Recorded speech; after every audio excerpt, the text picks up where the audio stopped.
এই ধরনের অঙ্কগুলো কিন্তু স্টাফ সিলেকশন কমিশন কিংবা রেলের পরীক্ষায় প্রতিবার আসে। আমি আজকে আপনাদের দেখাবো কি করে 5 সেকেন্ডে এর উত্তর করতে হয়, দেখবেন আর জাস্ট উত্তর করে দেবেন। ঠিক আছে, তো কোনো কিছুই না, চলে আসুন। দেখুন এই ধরনের অঙ্কগুলোর ক্ষেত্রে আমরা কি দেখি, প্রতিবারই এখানে প্লাসের মান জানতে চাই, কিন্তু কোনো সময় এখানে মাইনাস দিয়ে দেয় কিংবা কোনো সময় এখানে প্লাস দিয়ে দেয়। আমরা একদম চিন্তা করবো না, যেটাই দিয়ে দিই আমরা ইজিলি করে দেবো। মাইনাস দিয়ে দেয় আমরা প্লাসে অ্যান্সার বার করবো। কি করে, দেখো 5 দেওয়া আছে, এটাকে আমরা স্কোয়ার করব, এখানে যেহেতু মাইনাস সেজন্য প্লাস করে দেবো, +2 করব।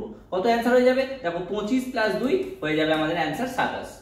এখানে দেখো প্লাস দেওয়া আছে, কি করব, প্লাস দেওয়া থাকলে মাইনাস করব। তাহলে এখানে আছে কত মান 5, তাহলে আমরা এটাকে স্কোয়ার করে দেবো, তার সঙ্গে যেহেতু প্লাস আছে আমরা -2 করে দেবো। হয়ে যাবে কত অ্যান্সার, 25 - 2, 25 - 2 কত হয়, 23। আশা করি বোঝা গেছে। এইভাবেই এর যদি লং কনসেপ্ট আপনারা দেখতে চান তাহলে কিন্তু চ্যানেলের দিকে আগামী সপ্তাহে ফলো রাখবেন, আমরা লং মেথডও ডিসকাস করে দেবো। তাহলে যদি বুঝে নিয়ে যাবে শর্ট ট্রিক্সটা, তাহলে এই অঙ্কটার উত্তর কিন্তু কমেন্টে দিয়ে যাবেন।